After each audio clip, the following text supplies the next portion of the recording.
Ok, bonjour, bonsoir, je ne sais pas l'heure à laquelle vous regardez cette vidéo.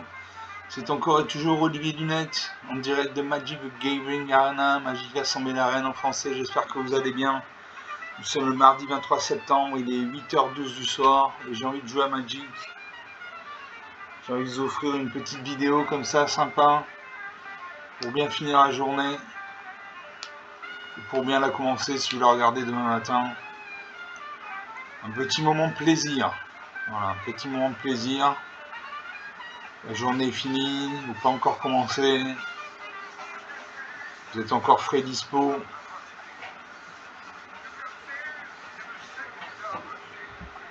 Donc on va jouer. J'ai joué avec mon deck druide amplifié. C'est un deck avec des druides, donc comme ça l'indique, amplifié parce que j'ai rajouté pas mal de cartes spéciales, des cartes très puissantes. Alors qu'est-ce qu'il me dit? Comment c'est? Ah bon, j'ai une maîtrise. J'ai une maîtrise, donc j'ai gagné j'ai atteint un certain niveau.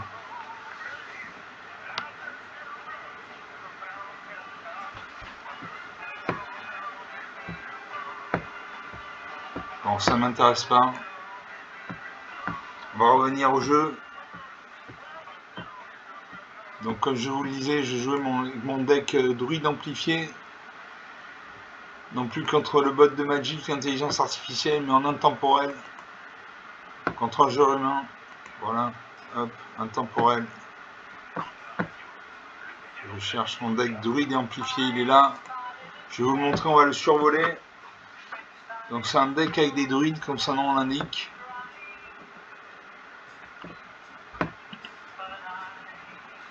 Un deck de 250 cartes. C'est le nombre maximum de cartes que peut comporter un deck. Pourquoi un deck de 250 cartes au lieu d'un deck de 60 cartes? Dans un deck de 60 cartes, vous avez toujours tendance à jouer toujours la même carte en premier, puis toujours la même carte en deuxième, puis toujours la même carte en troisième, etc. etc. Il y a une routine, c'est routinier. Avec un deck de 250 cartes, je suis sûr d'avoir une partie unique. Donc, on va voir en détail. J'ai 42 druides, 6 dragons, 16 elfes, 18 humains, 20 éphémères, 9 rituels, 6 artefacts, 26 enchantements, 10 planeswalkers. Les planeswalkers sont ce qu'on appelle des arpenteurs de plaine en français. C'est comme si vous avez un deuxième joueur qui jouait à vos côtés, il a des points de vie, il peut gagner et perdre des points de vie suivant ses actions, il peut être attaqué par les créatures de votre adversaire, et 100 de terrain, donc 41% de terrain. Normalement la moyenne c'est 40%, moi je mets 41%, comme ça je suis sûr d'avoir un peu plus de mana que d'habitude. Voilà, la courbe de mana est assez homogène. Il y a un petit paquet de cartes qui nécessitent entre 2 points de mana d'invocation et 3 points de mana d'invocation. Et un autre paquet qui nécessite entre 4 points de mana d'invocation et 6 points de mana ou plus de coups d'invocation. Donc alors il y a des cartes comme Autorité des Consuls. Les créatures que vos adversaires contrôlent arrivent engagées. À chaque fois qu'une créature que l'adversaire contrôle arrive, vous gagnez un point de vie. J'ai Souffle Caustique, une créature cible également 3/3 jusqu'à la fin du tour. J'ai la Curiosité de Sami, vous gagnez 2 points de vie, créez un jeton module de descente. Module de combat. Choisissez l'un, créez un jeton de créature 2/2 blanche chevalier. Ou une créature ciblée gagne plus 0/4 jusqu'à la fin du tour. Ou détruisez une cible de créature de force supérieure égale à 4 où vous gagnez 4 points de vie. J'ai Éclat de lumière. L'éclat de lumière affiche à une créature ciblée un nombre de blessures égal au nombre de créatures contrôlées plus le nombre d'équipements que vous contrôlez. J'ai Jace Ravivé, un Planeswalker. Vous voyez en bas à droite, il y a un 3, ça veut dire qu'il a 3 points de vie. Et par exemple, il gagne 1 point de vie quand je pioche une carte et je me défausse d'une carte. Voilà, il y a des cartes comme la prédation, détruisez une créature ciblée. J'ai des elfes. J'ai des cartes multicolores, j'ai Croisée d'Odric. La force et l'endurance de la Croisée d'Odric sont chacune égales au nombre de créatures que vous contrôlez. J'ai Kaito, infiltrateur rusé, là aussi un Planeswalker. En bas à droite, il y a un 3, ça veut dire qu'il a 3 points de vie. Et par exemple, il perd 2 points de vie quand il crée un jeton de créature 2-1 bleu ninja. Voilà. Donc c'est ce genre de carte que j'ai dans mon deck.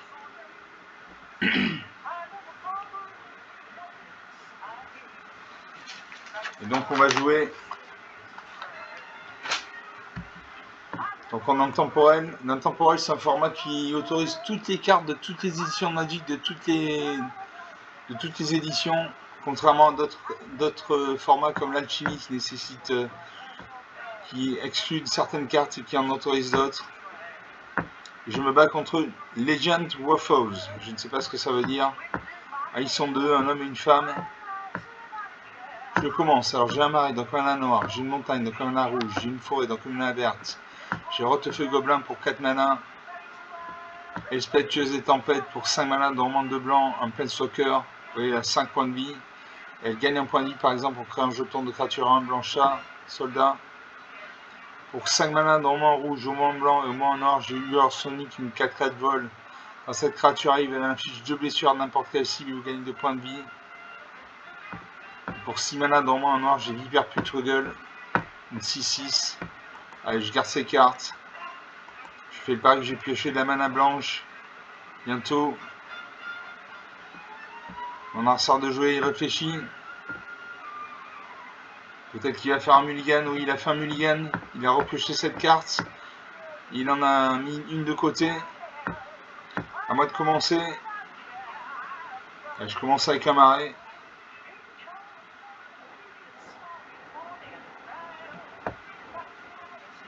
L'adversaire invoque un terrain engagé blanc-vert, nord-vert. Donc il a au moins un deck bicolore nord-vert. Je pose une forêt. L'adversaire pose un deuxième terrain vert-blanc ce coup-ci. Donc il a un deck tricolore noir, vert-blanc. Je pose une montagne.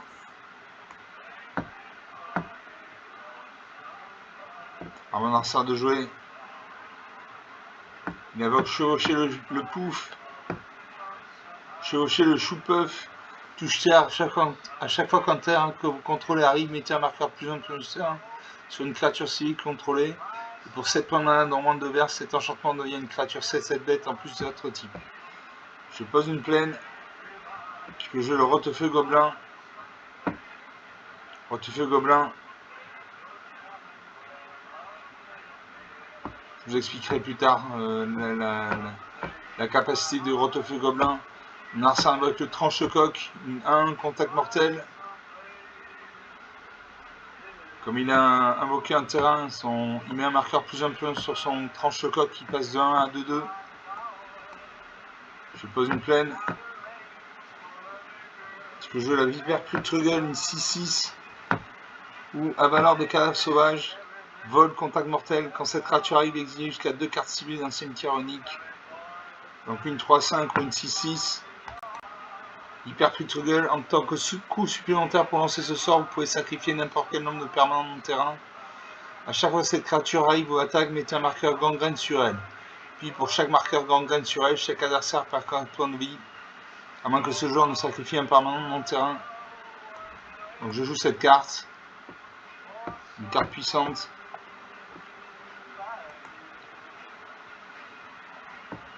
Il me manque un terrain.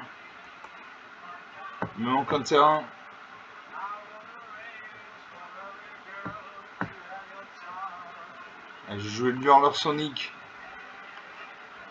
Une 4-4 volante. Quand cette créature arrive, elle inflige 2 blessures à n'importe quelle cible et vous gagnez 2 points de vie. Je vais cibler ça de 2. Ça de demeure.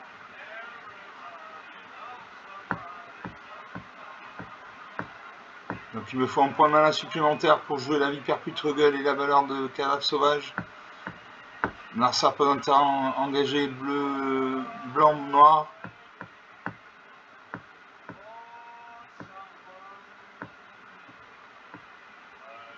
Je fais un homicide, détruit ma créature. Ça, ce sont les cartes noires qui permettent de faire ça. Là, je peux jouer la Vipère Putruggle, une 6-6. Je confirme 0. Je paye.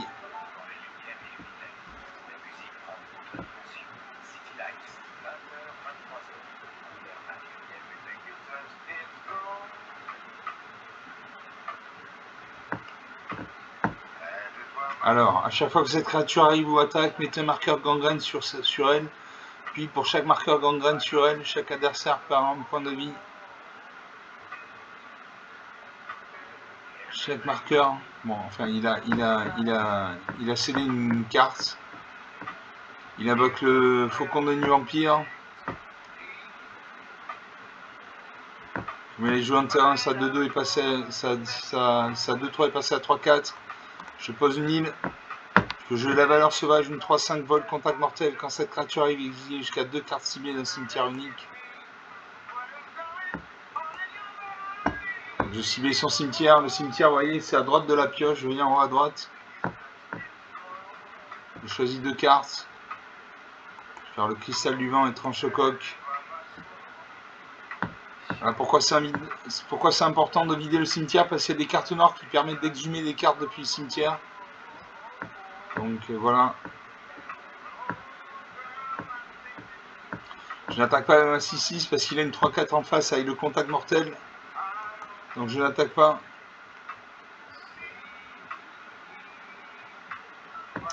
Narcer invoque à nouveau chevaucher le chou-peuf.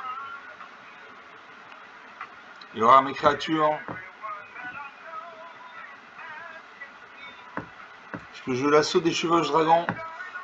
Quand cet enchantement arrive, il inflige 3 blessures à chaque créature et à chaque planeswalker.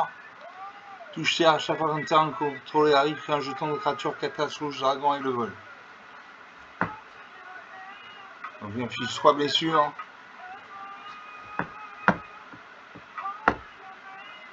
Et j'attaque ma 3-2. Il devrait bloquer avec ça à 3-1. Ou il ne bloque pas, il a 20 points de vie, il ne bloque pas. 22 à 17, 5 points d'écart.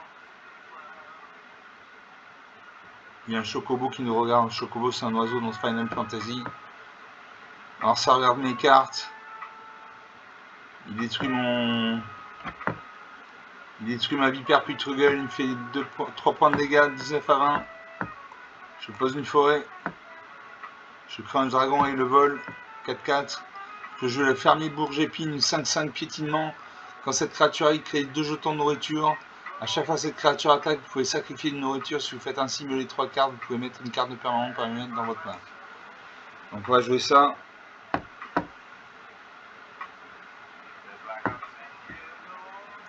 Je peux jouer le Rote-Feu Gobelin. Donc, Rote-Feu Gobelin. Pour 3 points de mana, révélez les cartes du dessus de votre bibliothèque jusqu'à ce que vous révéliez une carte de terrain. Cet artefact inflige à n'importe quelle cible un nombre de blessures égal au nombre de cartes de terrain révélées de cette manière. Si la carte de terrain révélée était une montagne, cet artefact inflige le double de ses blessures à la place. Donc je joue ça. Allez, je cible ça à 3-4. Donc je cible mon adversaire. Je fais un point de dégâts. Est-ce que j'attaque avec ma 3-5 ? En face, sa créature est engagée, donc j'attaque. 19 à 16. 3 points d'écart. Narsa pose un terrain. Son Faucon de Nuit Vampire passe à 5-6. Il invoque la Grande Grive à aiguille, 7-7 piétinement.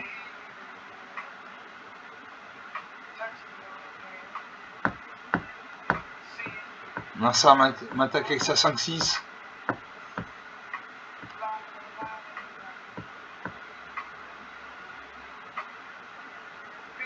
Allez, je ne bloque pas.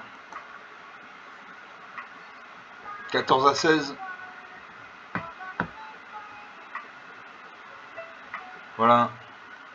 Comme une de ces créatures m'a infligé des blessures de combat, je mets autant de marqueurs plus un plus un sur elle. Donc sa créature est une 10-11 maintenant. Je joue le Rote-Feu Gobelin. Je cible mon arcère. Je fais 2 points de dégâts.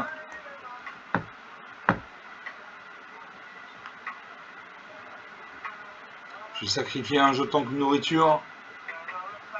Je gagne 3 points de vie. 17 à 19.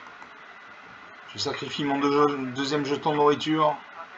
Je gagne 3 points de vie, 20 à 19. J'attaque à ma 4-4 et ma 5-5. Non. J'attaque à ma 4-4. Parce que si je mets ma 5-5, il va bloquer sa 7-7, ma créature va mourir. Donc j'attaque à ma 4-4. 20 à 15, 5 points d'écart.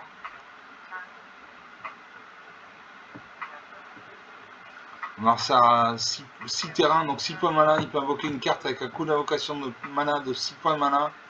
Il fait une prédation, il détruit mon avaleur de cadavre sauvage. Il devra attaquer. Il fait un croupissement. Toutes les créatures gagnent moins de 4 jusqu'à la fin du tour.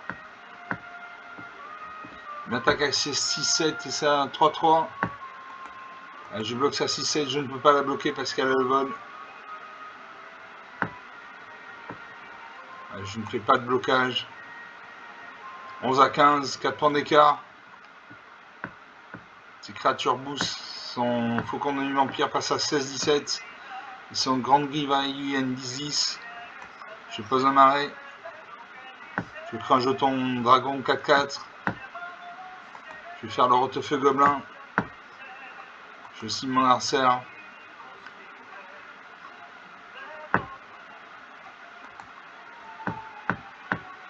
Et là, je dois garder mes créatures. Je dois garder mes créatures parce que sinon il peut me faire 26 points de dégâts. Il invoque un deuxième nid, faucon de nuit vampire, 2-3 bols, contact mortel, lien de vie. Je bloque sa 16-17 avec ma 4-4. Et sa 10-10 avec ma 5-5. Donc je vais prendre 5 points de dégâts. Sa 10-10 a le piétinement.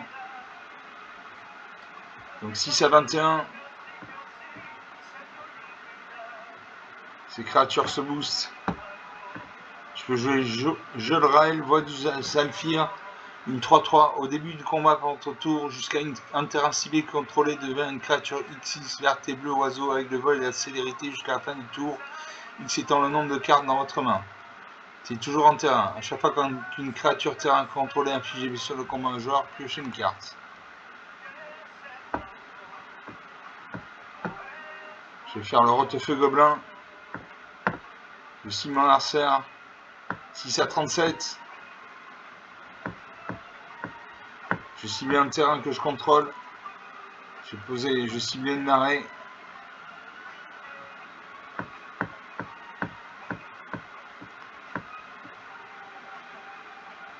À mon arcère de jouer.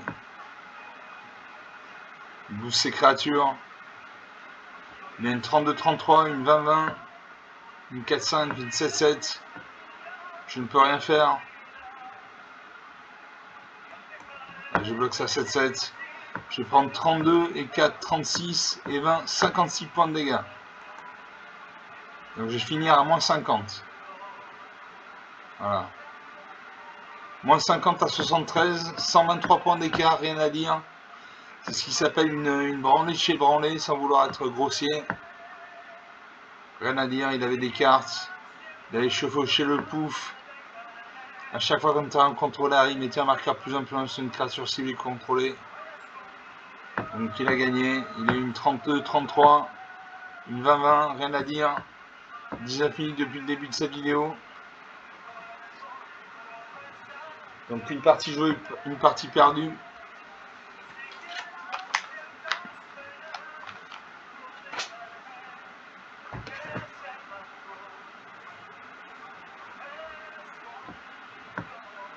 On va faire une deuxième partie.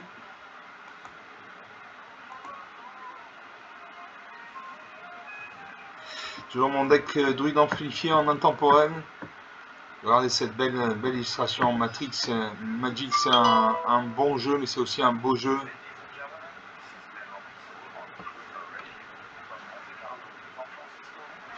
Et je me bats contre Maze 007. Un gobelin ou un troll. Alors je commence. J'ai une montagne avec une mana rouge. J'ai 2 forêts, donc 2 mana vertes. J'ai Lambda, celle du crépuscule pour 4 mana, dont moins blanc, au moins un noir, une 4-4 qui a de vie, défense size manique contre les éphémères.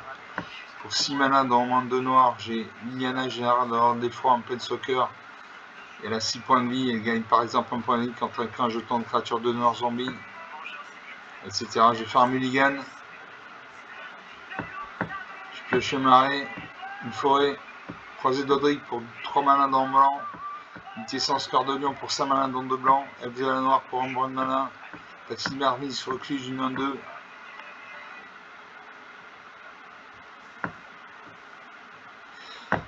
Je vais faire un deuxième mulligan. Je pioche 4 terrains. Magie curative, allumer le flambeau et Myriam, celle qui murmure au troupeau. Je garde 5 cartes. Je vais mettre de côté une forêt.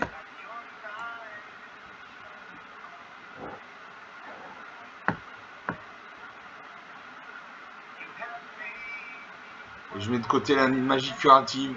Voilà, il me reste 5 cartes. Je salue mon adversaire parce que je suis poli. Je joue une forêt. J'ai Myriam, celle qui murmure au troupeau, qui nécessite un point de mana blanc, donc je joue la mana blanche. Adversaire pendant un terrain engagé noir-rouge. Donc il a au moins un deck dit bicolore noir-rouge. Il gagne un point de vie 20 à 22, 20 à 21. Je pose une île. L'adversaire pose un marais. Il invoque la mine rugissante. Au début de l'étape de pioche de chaque joueur, si cet artefact est dégagé, ce joueur pioche une carte supplémentaire. Allez, je peux jouer. Qu'est-ce que je peux jouer? Allez, je joue n'importe quoi, de toute façon. Il faut la mana blanche. Je joue un marais.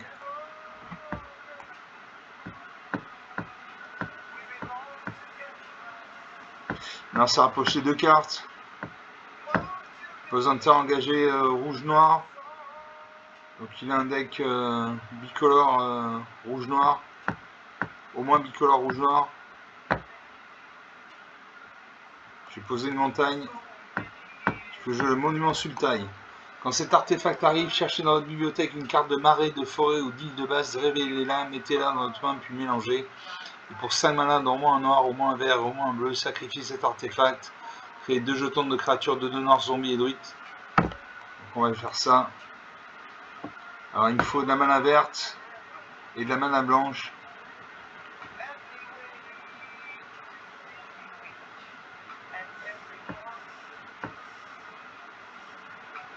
Donc je vais choisir une mana verte si possible. Voilà, c'est tout ce qu'il me propose de toute façon.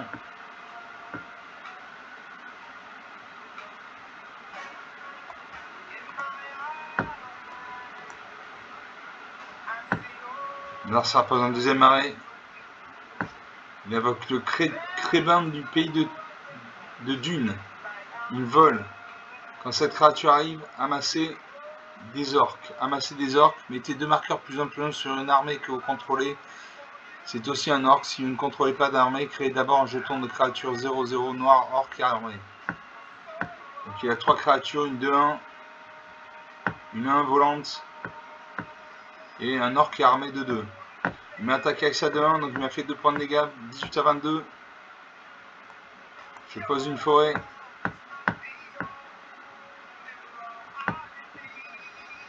Je joue le Prat du Dragon, détruisez une créature ciblée. Je suis dessus son jeton.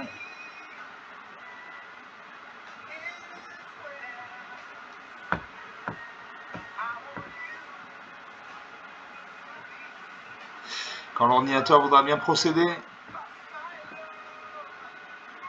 Alors ça réfléchit, peut-être qu'il peut faire un contre-sort, non. Il n'a plus que 2 créatures sur le champ de bataille. Une pioche de cartes. Un dragon noir nous regarde. Il pose un 3e mari, il a 5 points de mana. Il invoque le livre de Mazarbut. Amasser des orques. 1. Il détruit sa créature. Il amasse des orques. Ah, moi je pioche 2 cartes. Je pose une île. Je joue Gladiolus Amicitien, une 6/6. Embouteuse dans le carrier. Ou effort de guerre, les créatures contrôlées gagnent plus 1/+0. Je joue Gladiolus Amicitia. Une 6-6, quand Gladiolus Amicity arrive, cherchez dans votre bibliothèque une carte de terrain, mettez-la sur le champ de bataille engagé, puis mélangez et touche terre. À chaque fois qu'un terrain que vous contrôlez arrive, une autre créature ciblée que vous contrôlez gagne +2/+2 et acquiert le piétinement jusqu'à la fin du tour. Donc une créature puissante. Je vais chercher une carte de terrain dans ma bibliothèque. Il faudrait de la mana blanche. Non, c'est de la forêt. Mana verte.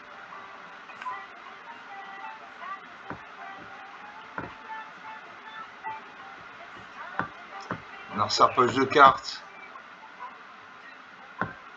Il booste son orc armé de 2-2 à 4-4. Il ramasse 6-6. Il détruit ma 6-6. Il crée un jeton trésor. Sacrifie ce jeton. Ajoutez une mana à la couleur de votre choix.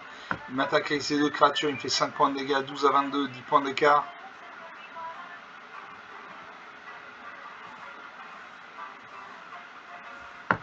Je pioche deux cartes.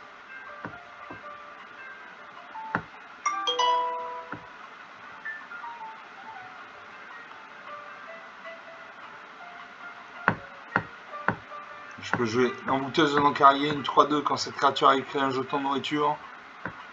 Effort de guerre. Jidan. Non, là il fait de la noire. Je vais sacrifier le monument Sultai. Je vais créer 2 jetons de créatures de noir, zombies et druides.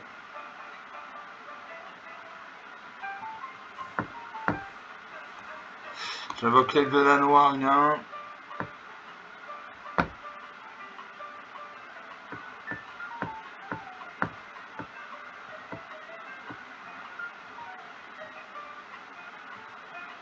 On va servir mes créatures. Il aura sa main. 27 minutes de jeu depuis le début de sa vidéo. Il fait chute du héros, il détruit une de mes 2-2. Il pioche 2 cartes. Il booste ses créatures. Il a 6 points de mana, il peut invoquer une carte avec un coup d'invocation de 6 points de mana, il regarde mes cartes, il va faire sûrement une prédation, protection magique, il détruit mes 2 créatures. Il booste ses créatures, ça va faire mal. 3 à 22. Je pose une montagne. Est-ce que je pose une montagne ou une île? Non, une montagne. Je joue en houteuse de l'encarrier, une 3-2. Quand cette créature arrive, crée un jeton de nourriture, sacrifie une nourriture, un joueur ciblé perd 2 points de vie.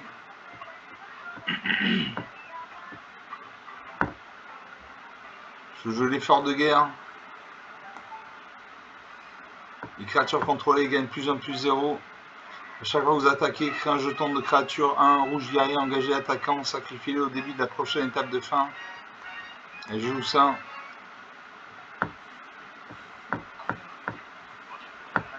Je sacrifie le jeton, je gagne 3 points de vie. 6 à 22. 16 points d'écart, c'est difficile de revenir. Il m'a attaqué avec ces 2 créatures. Il crée un jeton trésor, sa créature passe à 8-8. Sa créature passe à 10-10, il détruit ma créature et là je vais mourir.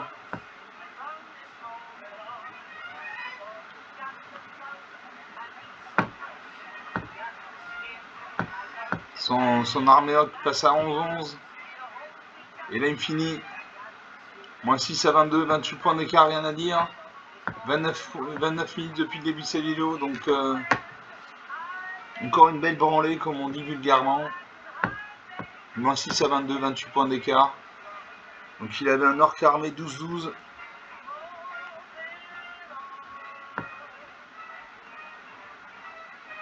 Il a fait amasser des orques. Amasser des orques, 1, mettez un marqueur +1/+1 sur une armée contrôlée. C'est aussi un orc. Si vous ne contrôlez pas d'armée, créez d'abord un jeton de créature 0-0 noir, orc et armée. Bon, rien à dire. 2 parties jouées, 2 parties gagnées. 2 parties perdues si je dis pas de bêtises. On va faire une 13e partie.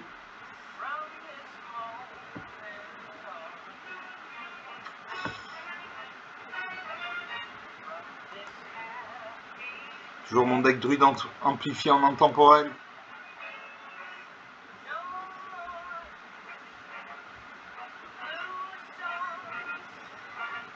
Encore une belle illustration. Et je me bats contre Stilf. Ouais, c'est Lightning Wave. Hein. Onde de choc en français. L'adversaire joue en premier. Alors j'ai deux montagnes, donc deux manas rouges, une forêt, donc une mana bleue, une mana verte, pardon. Croisé d'Odric pour 3 manas dormants blanc. Allumer le flambeau pour 5 manas dormants blanc. Cendre dévorante pour 4 manas dormants de noir. Et balade déchaînée pour 6 manas dormants de vert. Je fais un mulligan.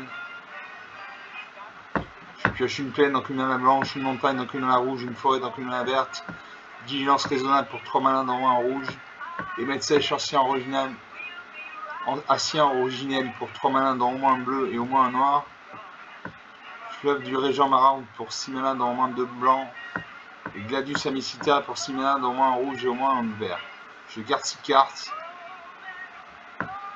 Je vais mettre de côté la Régente du Fleuve Marang qui nécessite beaucoup trop de points de mana. Ah, il y a un insecte qui nous... Un robot insecte qui nous regarde. Ça pose une forêt de mana blanche, mana verte, pardon. Il invoque le module de descente, sacrifiez ce jeton, cherchez dans votre bibliothèque une carte de terrain de base, mettez-la sur le champ de bataille, engagez puis mélangez. Ah, moi j'ai des cartes blanches, des cartes noires. Et je joue une montagne. Gladius Amicitia réclame une mana rouge, donc je joue une mana rouge, mais ça représente une deuxième forêt. Il sacrifie le jeton. Il pose une troisième forêt sur le champ de bataille. Je pose une forêt. Alors ça invoque une curiosité de Sami. 2 points de mana, sacrifier le jeton. Cherchez dans votre bibliothèque une carte de terrain de base. Donc il a 4 forêts. Alors moi je joue une plaine. Je peux jouer le Vaillant de Citanul, une 1-1. En engageant un artefact ou une créature dégagée, contrôlée, ajoutez un mana de la couleur de votre choix. Donc une 1-1. On commence comme on peut. Hein. Alors ça invoque le modèle d'éclaireur larval, une 3-3. Quand ce vaisseau spatial arrive, vous pouvez sacrifier un terrain ou un module de descente. Si vous faites ainsi, cherchez dans votre bibliothèque jusqu'à 2 cartes de terrain de base, mettez sur le champ de bataille engagé puis mélangez. Ah, moi je pose une plaine. Je peux jouer la vigilance raisonnable, enchanter créature. Quand cet enchantement arrive, quand cette aura arrive, une créature ciblée contrôlée autre que la créature enchantée gagne plus de acquiert la vigilance jusqu'à la fin du tour. La créature enchantée gagne plus de et la vigilance. Donc je cime ma 1, elle va passer à 3-3. J'attaque, je fais 3 points de dégâts. 20-21. Narsa pose une terrain engagé, une forêt. Il doit avoir un deck monocouleur vert. Il doit avoir sa main. Il fait tirer sur la rampe. Renvoyez dans votre main jusqu'à 2 cartes de permanent de terrain ciblé depuis votre cimetière, puis renvoyez sur le champ de bataille engagé jusqu'à 2 cartes de terrain ciblé depuis votre cimetière. Je pose une forêt. Je peux jouer allumer le flambeau. Ou Vénat, volonté de la planète. Une 3-3. À chaque fois que vous lancez un sort légendaire, piochez une carte. Cette capacité se déclenche une seule fois par tour. Et pour 7 points de mana, exilez un permanent de terrain ciblé, transformez Vénat. Et donc Vénat se transforme en Idalien, le cristal mer, une 4-4 indestructible. Je joue allumer le flambeau, cherchez dans votre bibliothèque jusqu'à 2 cartes de Planeswalker, révélez-les, mettez-les dans votre main puis mélangez. Donc j'ai pioché 2 Planeswalker, ce qui va bien m'aider.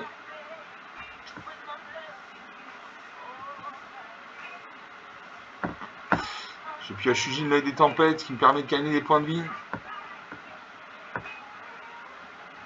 Et Elspeth tueuse des tempêtes. Donc j'ai 2 Planeswalker dans ma main. J'attaque à ma 3-3. Enfin, s'il n'y a pas de créature pour bloquer. 20-18. La partie ne fait que commencer. Narsa invoque la semeuse de vie eumédienne. Quand cet artefact arrive, dartez une carte du livre de sort de la semence de vie eumédienne.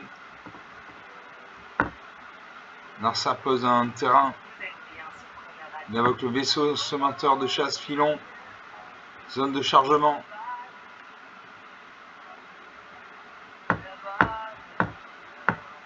Moi je peux jouer Elspeth, tueuse des tempêtes, ou Vénat, une 3-3. Et je joue Vénat.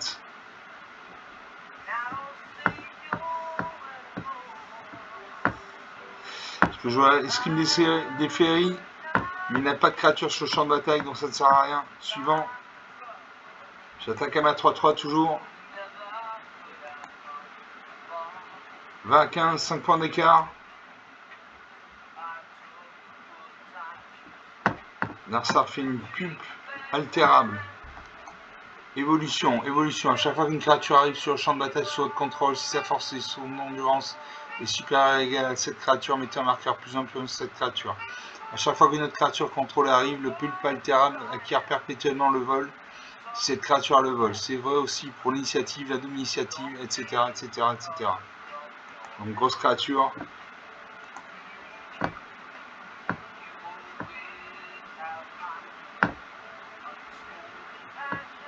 Alors ça invoque la sphère atmosphérique.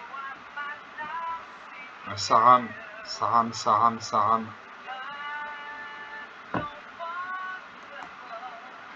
Je fais résolution. Je joue l'Extreme des Féeries. Je paye 1. Je cible sa créature. Je paye.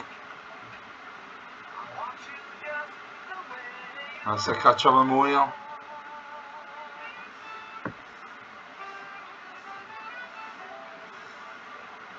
Sa créature devrait mourir. Et il booste sa créature. C'est une 4-4. Portée, piétinement, indestructible.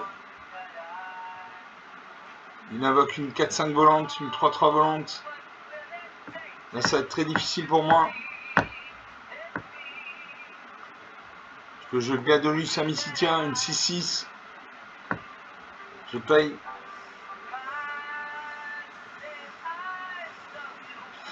Je pioche une carte.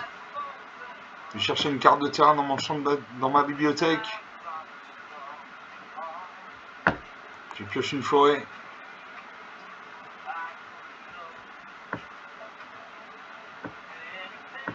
Touche terre. À chaque fois qu'un terrain contrôlé arrive, une autre créature ciblée que vous contrôlez gagne +2/+2, acquiert le piétinement jusqu'à la fin du tour. Donc je vais mettre sur ma 3-3. Je vais mettre sur ma 3-3 vigilance. Narsa invoque le ballot hystérique. Ce sort ne peut pas être contrecarré. Là ça sent mauvais pour moi. Il m'attaque avec 4 créatures, il me fait faire 10. Il peut me faire 17 points de dégâts. Et je bloque sa 5-5 avec ma 6-6. C'est tout ce que je peux faire. Mes deux autres créatures sont engagées, donc je vais prendre 5 et 4, 9. Et 3, 12 points de dégâts.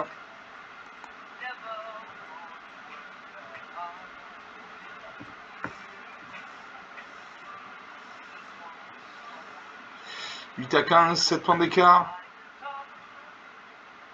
Est-ce que Gladolus Amicitia survit? Oui, il survit. Je jouais Ugine, l'œil des tempêtes. Je paye. Engager un artefact ciblé ou une créature dégagée contrôlée. J'engage Vénat. Exile jusqu'à un permanent ciblé qui a au moins une couleur. Donc il a une 3-4, une 3-3 volante, une 4-5 volante, une 5-4 volante piétinement. Donc je cible ça. Il me reste 3 créatures sur le champ de bataille. Je pioche une carte. J'active tout de suite Ugine des tempêtes, je lui fais gagner 2 points de vie, je gagne 3 points de vie, je pioche une carte.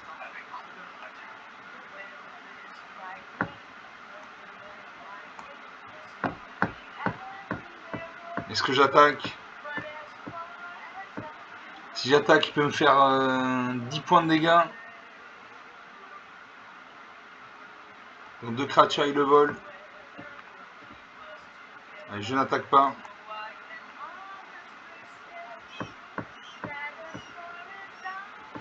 Narsa invoque le piqueur en fleurs. Une contact mortel de 2. Quand cette créature arrive, une autre créature civique contrôlée acquiert le contact mortel jusqu'à la fin du tour. Il va avoir 7 terrains. Il a 6 et 2, il a 8 points de terrain. Il attaque Eugene. Eugene passe à 2 points de vie. Ce n'est pas fini.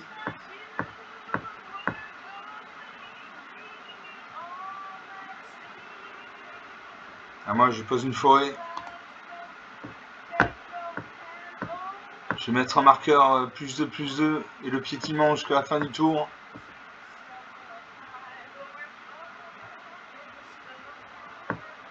Je vais jouer sur ma 3-3. Une 5-5. Et là je vais faire jour de condamnation. Détruisez toutes les créatures. Voilà. Je garde Eugene l'œil des tempêtes.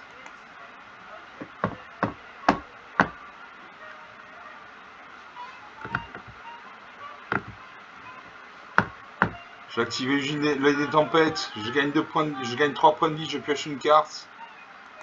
Eugene passe à 4 points de vie. Je peux jouer l'archidruide elfe, une 2-2. Les autres créatures elfes contrôlées gagnent +1/+1.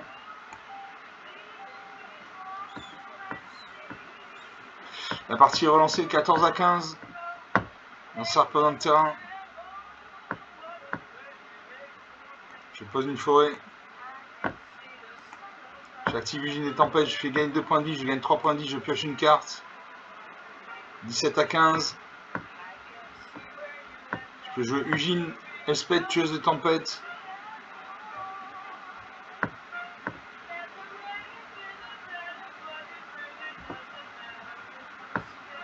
Je peux jouer Terracine, Tisracine de l'ordre des Geneviers, une 2-2. Quand cette créature arrive, si elle a été kickée, mettez un marqueur +1/+1 sur une créature ciblée que vous contrôlez. Je peux jouer Appel de la meneuse de guerre, les créatures contrôlées gagnent +1/+1. A chaque fois qu'une créature que vous contrôlez arrive, cet enchantement inflige une blessure à chaque adversaire. Je vais poser un marais, non je ne peux pas. Je vais jouer Appel de la meneuse de guerre. Les créatures enchantées, les créatures contrôlées gagnent +1/+0, +1/+1. Je joue le Tisseracine. Je le kick. Comme elle était kickée, je mets un marqueur +1/+1 sur une créature ciblée que je contrôle. Je la mets sur ma 3-3. Elle passe à 4-4. J'attaque à ma 4-4. Je fais 4 points de dégâts, 17-10, 7 points d'écart. À mon adversaire de jeu, il lui reste une carte en main. C'est un terrain. Je pose un marais. Je joue le nourricier de l'arbre parent, une 2-1. Lien de vie quand cette créature arrive à l'angle 1. Je vais mettre un marqueur +1/+1 sur le nourricier. Je peux jouer Elspeth, tueuse des tempêtes. Pour 0 point mana, je mets un marqueur +1/+1 sur chaque créature que je contrôle. Ces créatures acquièrent le vol jusqu'à la fin du tour. Je joue Eugene l'œil des tempêtes. Mon adversaire concède la partie. Très bien. Donc 17-9. J'ai Eugene l'œil des tempêtes qui m'a permis de remonter au score. J'ai une 5-5 volante, une 4-4 volante, une 5-4 volante, lien de vie. Rien à dire. 44 minutes de jeu depuis le début de cette vidéo. Donc 3 parties. Sur 3 parties jouées, une partie gagnée. Une belle partie. J'ai pu faire jour de condamnation. J'ai détruit ces créatures. J'étais en difficulté, en infériorité numérique. Grâce à jour de condamnation, j'ai détruit toutes les créatures. Voilà. Je trouve que ces parties ont été très intéressantes. Vous pouvez lâcher des pouces bleus, des likes, des j'aime, faire en commentaire, mettre en commentaire par exemple la durée idéale d'une vidéo pour vous. Vous pouvez parler de la chaîne autour de vous si vous pensez que ça peut intéresser quelqu'un dans votre entourage. Je vous remercie d'avoir regardé cette vidéo. Je vous salue, je vous dis à très bientôt. Ciao.